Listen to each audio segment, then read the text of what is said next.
নমস্কার, বাংলা বার্তা থেকে বলছি সন্ময় বন্দ্যোপাধ্যায়। বিজেপি এখনও 4 জন প্রার্থীর নাম ঘোষণা করতে পারেনি পশ্চিমবঙ্গে 42 জনের মধ্যে। সিপিএম এখনও বেশ কিছু প্রার্থীর নাম ঘোষণা করতে পারেনি। আইএসএফ কিংবা কংগ্রেসের সঙ্গে তাদের ফাইনালি জোট হবে কিনা, ঠিক সেই প্রেক্ষিতে দাঁড়িয়ে কোন অ্যাঙ্গেলে কিসের কারণে মমতা বন্দ্যোপাধ্যায় এত প্যানিকড, দুয়ারে ভরাডুবি আশঙ্কা করছেন। প্রশান্ত কিশোর তো বলেই দিয়েছেন যে এক্সেপশনালি ভালো রেজাল্ট করবে পশ্চিমবঙ্গে বিজেপি। মমতাও কি সেটা বুঝে গেছেন? বোঝা তো কারণ আছে কেন?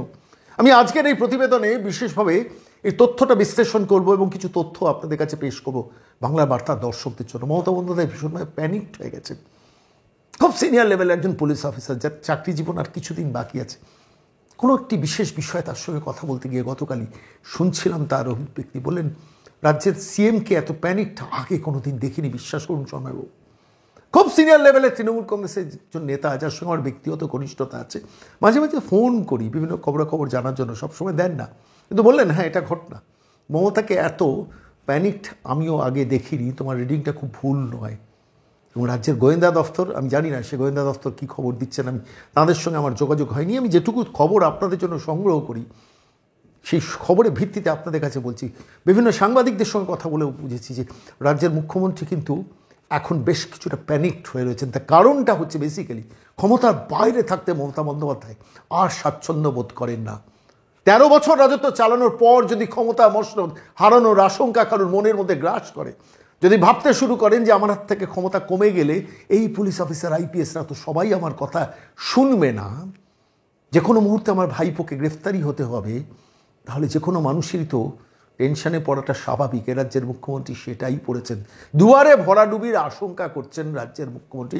স্পষ্টভাবে কথাটা বলা দরকার। আপনারা বলতেই পারেন যে সন্ময়বাবু আপনি এইসব আশঙ্কা করছেন, এসব আশঙ্কার কী দিয়ে আপনি বিশ্লেষণ করছেন? আসলে একটু তথ্য দিয়ে বিশ্লেষণ করি।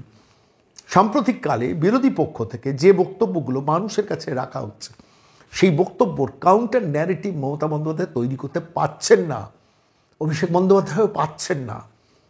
পিকে যদি কলকাতায় থাকতেন হয়তো একটা কাউন্টার ন্যারেটিভ তৈরি করার চেষ্টা করতেন, কিন্তু পিকে তো কলকাতায় নেই। পিকের অবশিষ্ট উচ্ছিষ্টরা পশ্চিমবঙ্গে দাঁড়িয়ে ভাইপোর অফিসগুলোকে ম্যানেজ করছেন, বিভিন্ন অফিসের মধ্যে ঢুকে বসে রয়েছেন, সেখান থেকে ফিডব্যাক দিচ্ছেন, কিন্তু দাঁড়াচ্ছে না কিছু। কেন বলছি? আমি 3টে স্পেসিফিক ইনফরমেশন আপনাদের কাছে দেবো। আচ্ছা বলুন তো, দেবাংশু ভট্টাচার্য জাস্টিস অভিজিৎ গাঙ্গুলির বিরুদ্ধে, প্রাক্তন বিচারপতি অভিজিৎ গাঙ্গুলির বিরুদ্ধে তমলুকে দাঁড়িয়েছেন। হঠাৎ কি প্রয়োজন হলো তার ফেসবুকে পোস্ট করলেন রেখাপাত্র স্বাস্থ্যসাথী কার্ড সংক্রান্ত ডিটেলস। সম্পূর্ণ বেআইনি, ব্যক্তিগত তথ্য এভাবে ওপেন ফোরামে দেওয়া যায় না, কিন্তু দেবাংশুকে দিয়ে করালেন এটা ভাইপো। কেন করালেন? রেখাপাত্রকে ছোট করার জন্য। রেখাপাত্র স্বাস্থ্যসাথী পান, রেখাপাত্র লক্ষ্মীর ভাণ্ডার পান, তাও তিনি বিজেপির প্রার্থী কেন? অবোধ যুক্তি। কেউ যদি প্রশ্ন করে, কাউন্টার যে মোদির দেওয়া ভ্যাকসিন বা ভারত সরকারের দেওয়া ভ্যাকসিন, সেই ভ্যাকসিন মমতাও নিয়েছেন, অভিষেকও নিয়েছেন, তাহলে তারা মোদি বিরোধিতা করছেন কেন? যুক্তিটা যেমন অদ্ভুত ধরনের যুক্তি হবে, এই যুক্তিটাও তাই। কিন্তু সেই যুক্তিটার জন্য তাকে দিয়ে, দেবাংশুকে দিয়ে পোস্ট করলেন কে? অভিষেক বন্দ্যোপাধ্যায়।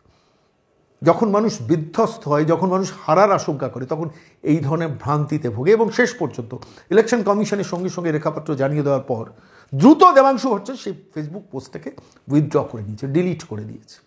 এই ভ্রান্তি তখনই হয় মানুষ যখন প্যানিকড হয়। দ্বিতীয় ঘটনাটা বলি।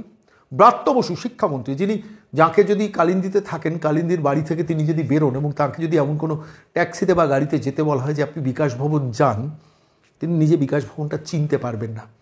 এতটাই দুরবস্থা শিক্ষা দপ্তরের পশ্চিমবঙ্গের। সেই শিক্ষামন্ত্রী ব্রাত্য বসু, তাঁকে দিয়ে অমৃতা রায়কে আক্রমণ করেছেন। কেন?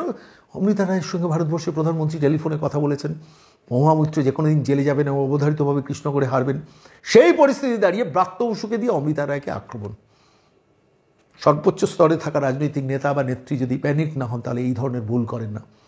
আরও শুনবেন, আচমকা ডক্টর শশী পাজা, রাজ্যের মন্ত্রী, তাঁকে পাঠিয়ে দিয়েছেন দিল্লিতে নির্বাচন কমিশনে। সাকেত গোখেল, ডেরেক ওব্রায়েন, দোলা সেনকেও পাঠিয়েছেন, ফ্লাইটের টিকিট বুক করে পাঠিয়েছেন। পাঠিয়ে গিয়ে বলছেন আমাদের অফিসে আমাদের নেতা মন্ত্রীদের সব পুলিশে অ্যারেস্ট করে নিতে পারে যে কোনো সময়। আপনার মডেল কোড অফ কন্ডাক্টের মধ্যে এটাকে আটকানোর চেষ্টা করুন। ইনকাম ট্যাক্স জুই বিশ্বাসের বাড়িতে গেছে, চন্দ্রনাথ সিনহার বাড়িতে গেছে ইডি, এবং মহামৈত্রকে সিবিআই ডেকে পাঠাচ্ছে, ইডি ডেকে পাঠাচ্ছে, যে কোনো সময় এরা গ্রেফতার হতে পারেন। আপনারা কিছু একটা ব্যবস্থা করুন।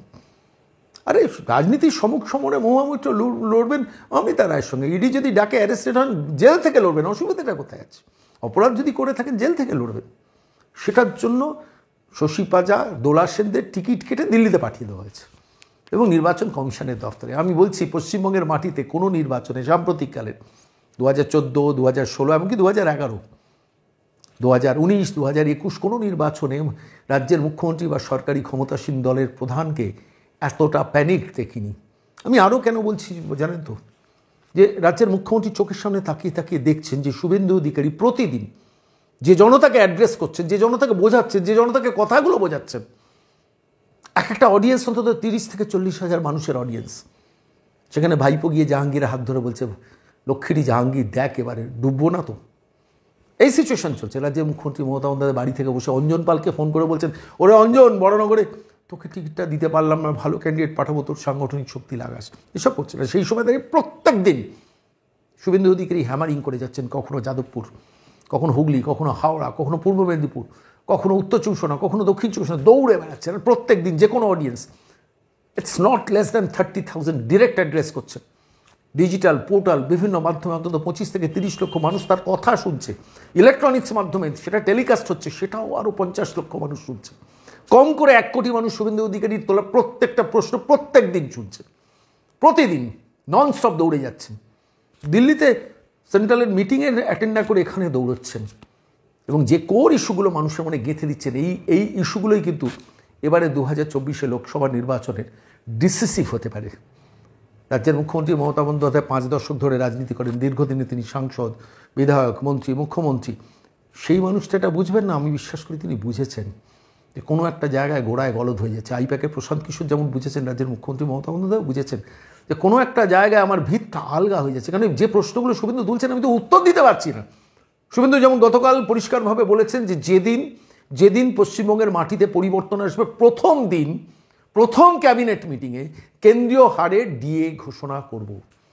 বিজেপির গভর্নমেন্ট পশ্চিমবঙ্গে এলে প্রথম ক্যাবিনেট মিটিংয়ে আমরা কেন্দ্রীয় হারে ডিএ ঘোষণা করব। 36% পিছিয়ে থাকা সরকারি কর্মচারীরা যারা ডিএ পান না, এমনকি যারা রিটায়ার্ড পেনশনার্স, দীর্ঘদিন ধরে অবসর জীবন যাপন করছেন, যারা ডিএর জন্য তাকিয়ে বসে আছেন, সেই মানুষগুলোর মধ্যে শুভেন্দুজি অ্যাসপিরেশনসটা ঢুকিয়ে দিচ্ছে। যদি একবার বিজেপির সরকার আসে, সঙ্গে সঙ্গে প্রথম দিনের প্রথম ক্যাবিনেট মিটিংয়ে কেন্দ্রীয় হারে ডিএ দেবো, অর্থাৎ 36% ডিএ এনহ্যান্সমেন্ট হবে। পুলিশের কর্মচারীরাও সেটা শুনছেন। মমতা বন্দ্যোপাধ্যায় এটাকে কাউন্টার করবেন কী করে? শুভেন্দু তো ঢুকিয়ে দিচ্ছেন। এমনকি বামপন্থী সমর্থক যারা সিপিএমকে দীর্ঘদিন ধরে ভোট দেন, তারা দেখছেন যদি একবার পরিবর্তন আসে, অর্থাৎ 2024 এই লোকসভা নির্বাচনে যদি তৃণমূলকে ভালো ভোটে হারানো যায় এবং তার ফলে খুব দ্রুত 2026 আগে পশ্চিমবঙ্গের বিধানসভা নির্বাচনে একটা পরিবর্তন সূচিত হবে এবং সেই পরিবর্তন সূচিত হলে প্রথম মিটিংয়েই আমার ডিএটা ঘোষিত হবে। একজন বামপন্থী সমর্থকও কিন্তু টুক করে শিফট করে যাবেন ভোটিং প্যাটার্নে। সাধারণ মানুষ তারা শিফট করবেন, যারা রিটায়ার্ড মানুষ, অবসর জীবনযাপন করছেন, আজকে বেঁচে আছেন, কালকে বাঁচবেন কিনা জানেন না, তার মধ্যেও স্বপ্নটা যে ঢুকিয়ে দিচ্ছেন শুভেন্দু, খুব সাইলেন্টলি ঢুকিয়ে দিচ্ছেন এবং খুব বলিষ্ঠভাবে ঢুকাচ্ছেন। মমতা কি উত্তর দেবেন? উত্তর নেই। অভিষেক কি উত্তর দেবেন? উত্তর নেই। 100 দিনের বঞ্চনা, টাকা পাচ্ছি না, আমি লক্ষ্মীর ভাণ্ডার দিই, আমি স্বাস্থ্যসাথী দিই, আমি রূপশ্রী দিই, আমি কন্যাশ্রী দিই, নেবে না মানুষ। মানুষের মধ্যে অ্যাসপিরেশনস লেভেলটা কী, এটা দীর্ঘদিনের বঞ্চিত প্রতারিত একটা সরকারের যে জায়গাগুলো, অপূর্ণতার জায়গা, সেই অপূর্ণতার জায়গাগুলোকে অ্যাড্রেস করে যাচ্ছেন শুভেন্দু প্রত্যেক দিন। এবং আমার নিজের বিশ্বাস 80 লক্ষ থেকে 1 কোটি মানুষ প্রত্যেক দিন শুভেন্দুর বক্তব্যটা শুনছেন। ডিজিটাল পোর্টাল, ইলেকট্রনিক্স মাধ্যম, খবরে কাগজে পড়ছেন এবং ডাইরেক্ট অডিয়েন্স 30,000, 40,000, 50,000 মানুষ শুনছেন। আলটিমেটলি মানুষের মধ্যে স্বপ্নটা দেখানোর জায়গা তৈরি করছেন। আমার খালি মনে পড়ছে জানেন তো, 2009 থেকে 11 মমতা বন্দ্যোপাধ্যায় সিপিএমের সরকারের বিরুদ্ধে এইভাবেই খিদেটাকে জন্মিয়ে দিয়েছিলেন, বলেছেন, প্রতিশ্রুতি দিয়েছেন, রাখেননি যদিও, যে আমাদের সরকারের পরিবর্তন আনুন, আমরা এটা করব।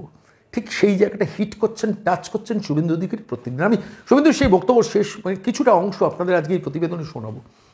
কী বলেছেন, কী অ্যাড্রেস করেছেন, খুব ইন্টারেস্টিং যে তথ্যগুলো অ্যাড্রেস করছেন। মমতা উত্তর দিতে পারছে না, অভিষেক উত্তর দিতে পারছে না। এর কাউন্টার ন্যারেটিভ তৃণমূল কংগ্রেসের পক্ষ থেকে তৈরি করা সম্ভব নয়।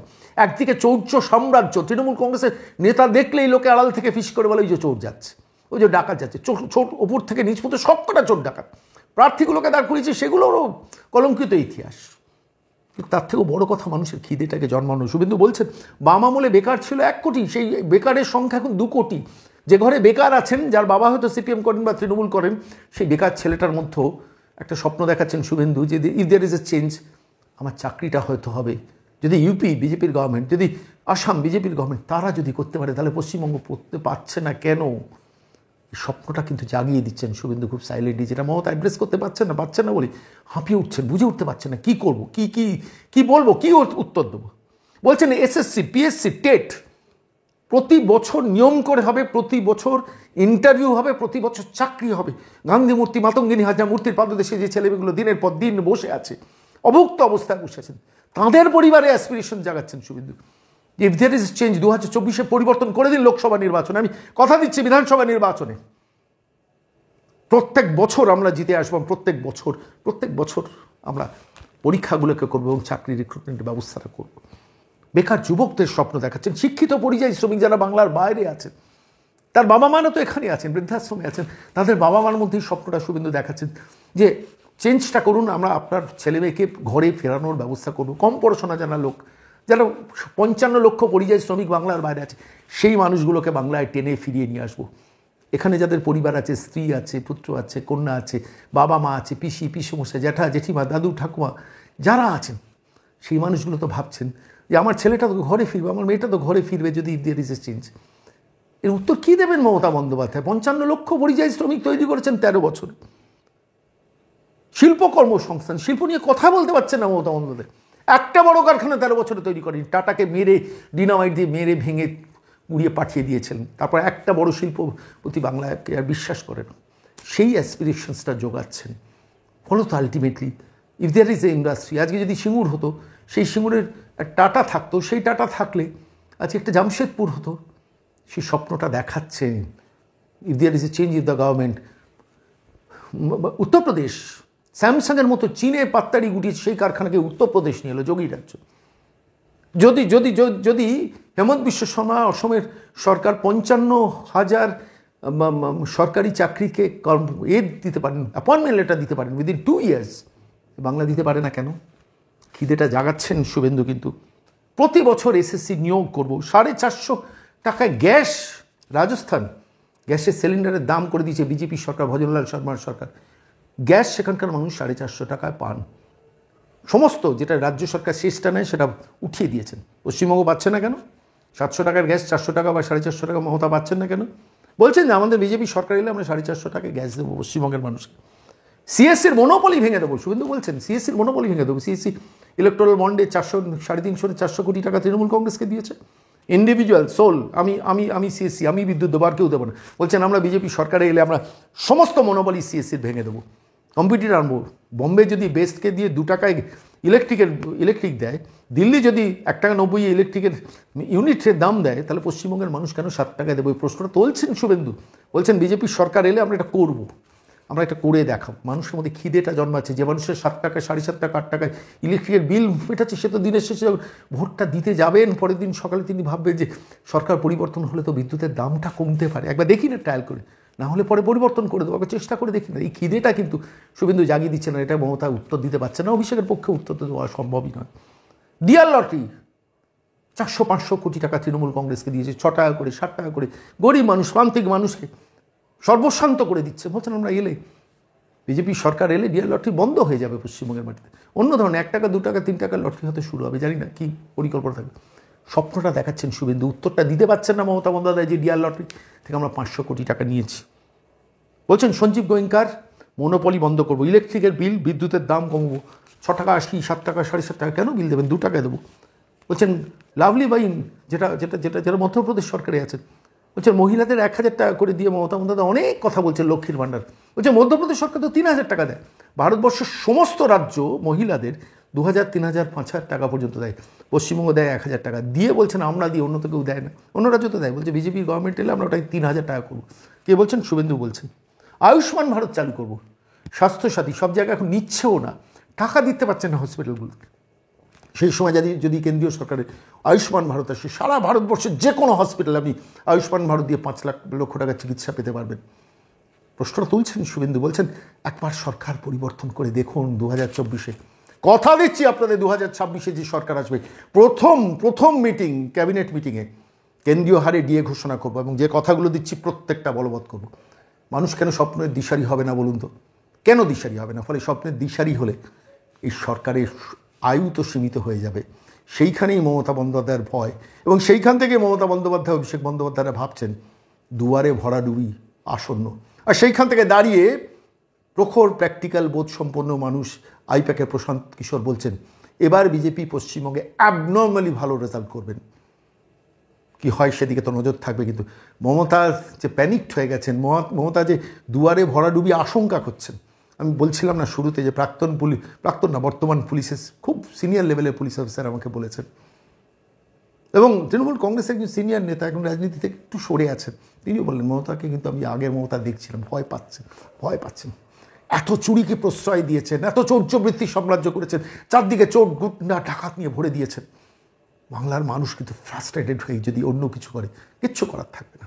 আর ঠিক এই জায়গায় দাঁড়িয়ে আজকে আমি প্রতিবেদন শেষ করবো আপনাদের সাম্প্রতিককালে শুভেন্দু অধিকারী সেই স্বপ্ন দেখানো একটা বক্তৃতার একটা ছোট্ট ক্লিপ দিয়ে শুনুন, প্রত্যেকটা শব্দ শুনুন, বুঝবেন কেন মমতা দুয়ারে ভরাডুবি আশঙ্কা করছেন।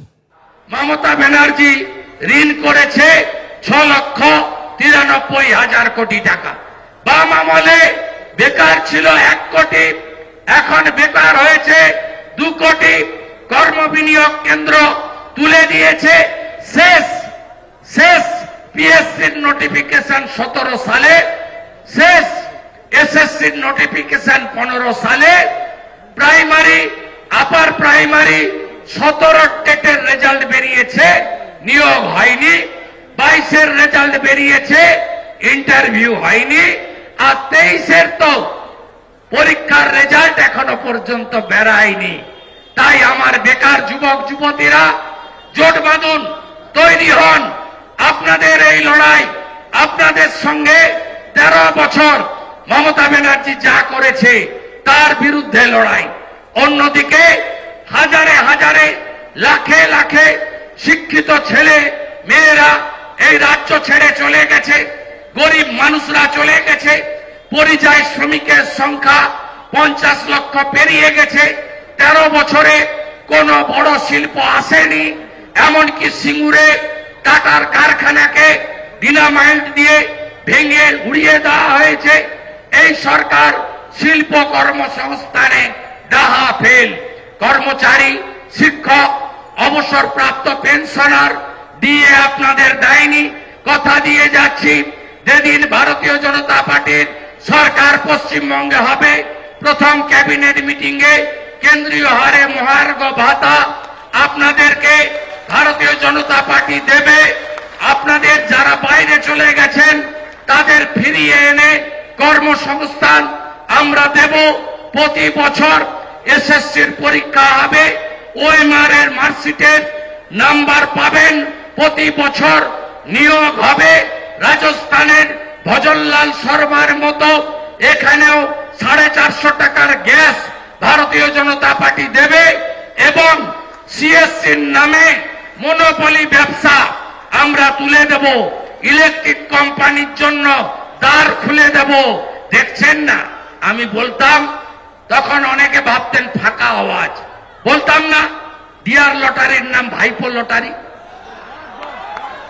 এখন দেখছেন না কত টাকা দিয়েছে ডিয়ার লটারি? 548 কোটি টাকা। তারপরে কে? সঞ্জীব গোয়েঙ্কা 300 কোটির বেশি টাকা দিয়েছে। আপনি ইলেকট্রিক বিলটা বের করবেন তো 11 সালে। সিএসসির